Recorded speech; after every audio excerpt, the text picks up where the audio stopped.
Hindi classes में आप सभी विद्यार्थियों का स्वागत है। हम पढ़ रहे थे जयशंकर प्रसाद द्वारा रचित नाटक ध्रुव स्वामिनी।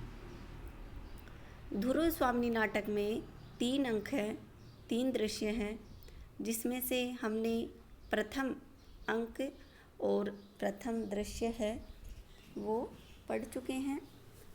अब हम द्वितीय अंक पढ़ रहे थे, जिसमें कोमा है वो गीत गाती है, और जब वो गीत गाती है तो सकराज आता है, और अब हम सकराज का कथन है उसी के बारे में पढ़ेंगे। सकराज कोमा के पास आता है और कहता है, खिंगिल अभी नहीं आया, क्या वह बंदी तो नहीं कर लिया गया? नहीं, यदि वे अंधे नहीं हैं तो उन्हें अपने सिर पर खड़ी विपत्ति दिखाई देनी चाहिए। वो कुछ सोचकर, विपत्ति केवल उन्हीं पर तो नहीं है, हम लोगों को भी रक्त की नदी बहानी पड़ेगी। चित्त बड़ा चंचल हो रहा है तो बैठ जाऊं इस एकांत में, अपने बिखरे हुए मन को संभाल लूं। इधर उधर देखता है और कोमा है आहट पाकर खड़ी होती है। उसे देखकर कोमा, अरे कोमा, कोमा, हाँ महाराज, क्या आज्ञा है? सकराज उसे स्निग्ध भाव से देखकर, आज्ञा नहीं कोमा, तुम्हें आज्ञा न दूंगा। तुम रूठी हुई सी क्यों बोल रही हो? कोमा, रूठने का सुहाग मुझे मिला कब?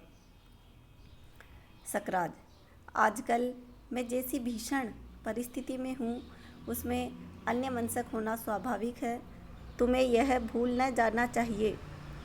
तो कोमा कहती है, तो क्या आपकी दुश्चिंताओं से मेरा कोई भाग नहीं? मुझे उससे अलग रखने से क्या वह परिस्थिति कुछ सरल हो रही है? तो सकराज कहता है, तुम्हारे हृदय को उन दुर्भावनाओं में डालकर व्यथित नहीं करना चाहता। मेरे सामने जीवन मरण का प्रश्न है।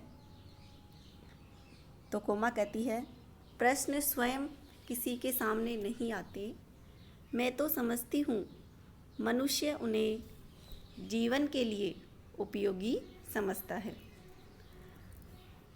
मकड़ी की तरह लटकने के लिए अपने जाल ही वह जाल बुनता है, अपने आप ही वह जाल बुनता है। जीवन का प्राथमिक प्रश्न उल्लास मनुष्य के भविष्य में मंगल और सौभाग्य को आमंत्रित करता है, उसे उदासीन न होना चाहिए महाराज। तो सकराज कहता है, सौभाग्य और दुर्भाग्य मनुष्य की दुर्बलता का नाम है। मैं तो पुरुषार्थ को ही सबका नियामक समझता हूँ। पुरुषार्थ ही सौभाग्य को खींच लाता है। हाँ, मैं इसे युद्ध के लिए कभी उत्सुक नहीं था। कोमा, मैं ही दिग्विजय के लिए नहीं निकला था। तो कोमा कहती है, विनीत बनकर इस उपद्रव से अलग रह सकते थे सकराज, यह मुझसे नहीं हो सकता। तो कोमा कहती है, अभावमयी लघुता में मनुष्य अपने को महत्वपूर्ण दिखाने का अभिनय न करे तो अच्छा है। तब सकराज चिढ़ता है और कहता है, यह शिक्षा अभी रहने दो कोमा, मैं किसी से बड़ा नहीं हूँ तो छोटा भी नहीं बनना चाहता। तुम अभी तक पाषाणी प्रतिमा की तरह वहीं खड़ी हो, मेरे पास आओ। तो कोमा कहती है, पाषाणी, हाँ राजा, पाषाणी के भीतर भी कितने मधुर स्रोत बहते रहते हैं, उनसे मदिरा नहीं शीतल जल की धारा बहती है, प्यासों की तृप्ति। तो सकराज कहता है, किंतु मुझे तो इस समय स्फूर्ति के लिए एक प्याला मदिरा ही चाहिए। तो कोमा स्थिर दृष्टि से उसकी ओर देखती है और कहती है, मैं ले आती हूँ, आप बैठिए। कोमा एक छोटा सा मंच रखकर चली जाती है। सकराज उस मंच पर बैठ जाता है और उसी समय खिंगिल का प्रवेश होता है। तो सकराज कहता है, कहो जी, क्या समाचार है? खिंगिल, महाराज, मैंने उन्हें अच्छी तरह समझा दिया कि हम लोगों का अवरोध दृढ़ है, उन्हें दो में से एक करना होगा, या तो अपने प्राण दे अथवा हमारे संधि नियमों को स्वीकार करें। तो सकराज उत्सुकता से, तो वे समझ गए खिंगिल, दूसरा उपाय ही क्या था। यह छोकरा रामगुप्त समुद्रगुप्त की तरह दिग्विजय करने निकला था। उसे इन बीहड़ पहाड़ी घाटियों का परिचय नहीं मिला था, किंतु सब बातों को समझकर वह आपके नियमों को मानने के लिए बाध्य हुई। तो सकराज प्रसन्नता से खड़ा होता है और उसके दोनों हाथ पकड़ लेता है। तुम सच कहते हो, मुझे आशा नहीं थी। क्या मेरा दूसरा प्रस्ताव भी रामगुप्त ने मान लिया? स्वर्ण कलश में से मदिरा लेकर कोमा चुपके से आकर पीछे खड़ी हो जाती है। खिंगिल, हाँ महाराज, उसने मांगे हुए सब उपहारों को देना स्वीकार किया और ध्रुव स्वामिनी भी आपकी सेवा में शीघ्र ही उपस्थित होती हैं। कोमा चौंक उठती हैं और सकराज प्रसन्नता से खिंगिल के हाथों को झकझोरने लगता है। सकराज कहता है, खिंगिल, तुमने कितना सुंदर समाचार सुनाया। आज देवपुत्रों की स्वर्गीय आत्माएं प्रसन्न होंगी। उनकी पराजयों का यह प्रतिशोध है। हम लोग गुप्तों की दृष्टि में जंगली, बर्बर और असभ्य हैं, तो फिर मेरी प्रतिहिंसा भी बर्बरता के अनुकूल ही होगी। हाँ, मैंने अपने सूर सामंतों के लिए भी स्त्रियां मांगी थी। तो खिंगिल कहता है, वो तो साथ ही आएंगी।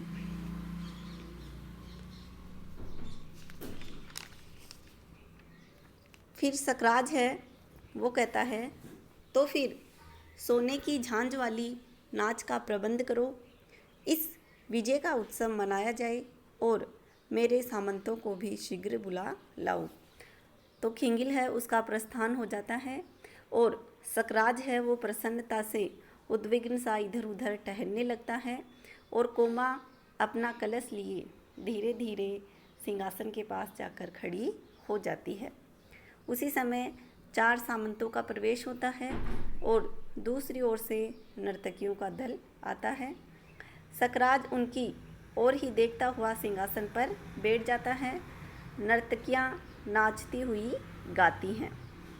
फिर वो नृत्य करके जाने लगती हैं।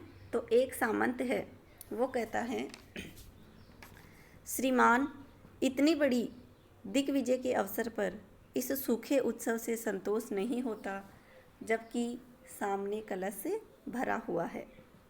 तो सकराज कहता है, ठीक है, इन लोगों को केवल कहकर ही नहीं, प्यालियां भरकर देनी भी चाहिए। नर्तकियां एक एक को सानुरोध पान कराती हैं। तो दूसरा सामंत कहता है, श्रीमान की आज्ञा मानने के अतिरिक्त दूसरी गति नहीं। उन्होंने समझ से काम लिया, नहीं तो हम लोगों को इस रात की कालिमा में रक्त की लाली मिलानी पड़ती। तो तीसरा सामंत कहता है, क्यों बक बक करते हो? चुपचाप इस बिना परिश्रम की विजय का आनंद लो। लड़ना पड़ता तो सारी हेकड़ी भूल जाती। दूसरा सामंत क्रोध से लड़खड़ाता हुआ कहता है, उठता है, हमसे? तीसरा सामंत, हाँ जी, तुमसे। तो फिर आओ, तुम ही से निपट लें।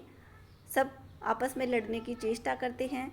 सकराज खिंगिल को संकेत करता है कि वह उन लोगों को बाहर ले जाए और उसी समय वह उनको बाहर ले जाता है और तूर्यनाद होता है।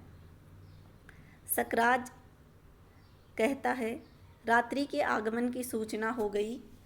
दुर्ग का द्वार अब शीघ्र ही बंद होगा। अब तो हृदय अधीर हो रहा है खिंगिल। तो खिंगिल का पुनः प्रवेश होता है।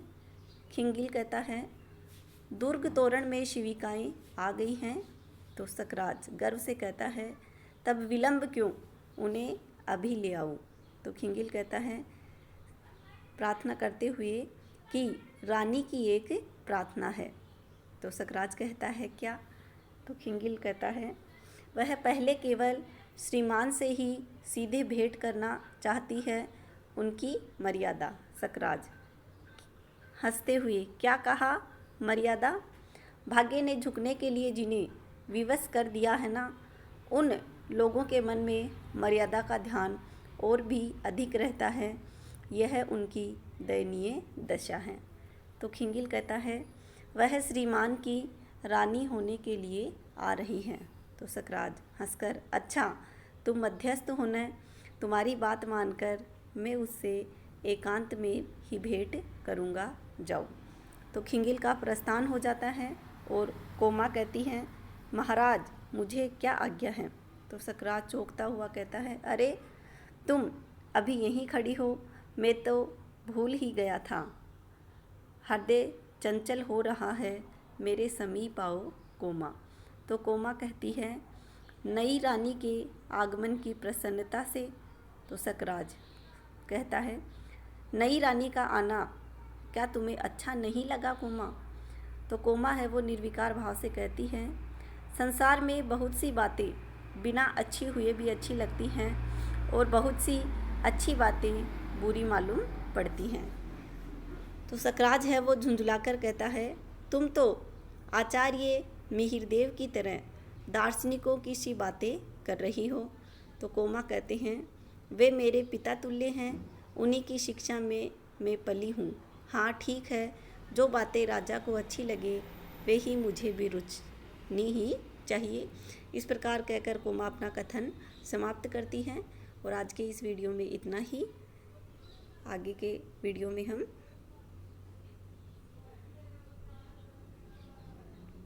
अध्ययन करेंगे आगे।